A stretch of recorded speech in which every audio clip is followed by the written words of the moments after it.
அண்ணா பல்கலைக்கழக விவகாரத்தில் இடஒதுக்கீடு பற்றி கவலைப்படாமல் துணைவேந்தர் சூரப்பா தனிச்சையாக செயல்படுவதை எடப்பாடி அரசு வேடிக்கை பார்ப்பதற்கு அம்மா மக்கள் முன்னேற்றக் கழக பொதுச் செயலாளர் திரு டிடிவி தினகரன் கடும் கண்டனம் தெரிவித்துள்ளார்.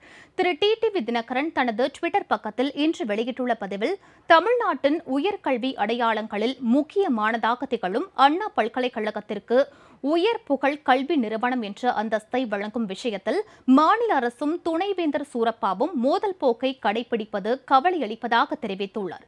அந்த அந்தஸ்தை வழங்கும்போது அண்ணா பல்கலைக்கழகத்தில் தற்போது நடைமுறையில் உள்ள 69% இடஒதுக்கீட்டுக்கு ஆபத்து வராது என்று எழுத்துப்பூர்வமாக உறுதியளிக்க மத்திய அரசு மறுப்பதும் அதிர்ச்சி அளிப்பதாக திரு டிடிவி தினகரன் குறிப்பிட்டுள்ளார்.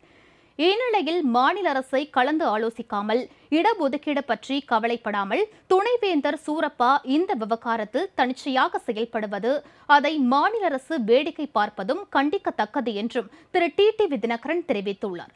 இடஒதுக்கீட்டுக்கு ஆபத்து வராமல் மாநில அரசின் மீது நிதிச்சுமை ஏறாமல் அண்ணா பல்கலைக்கழகத்திற்கு உயர் புகழ் கல்வி நிறுவன அந்தஸ்தை பெற தேவையான நடவடிக்கைகளை தமிழக அரசு உடனடியாக மேற்கொள்ள வேண்டும் என்றும் திரு டிடிவி தினகரன் கேட்டுக் கொண்டுள்ளார்.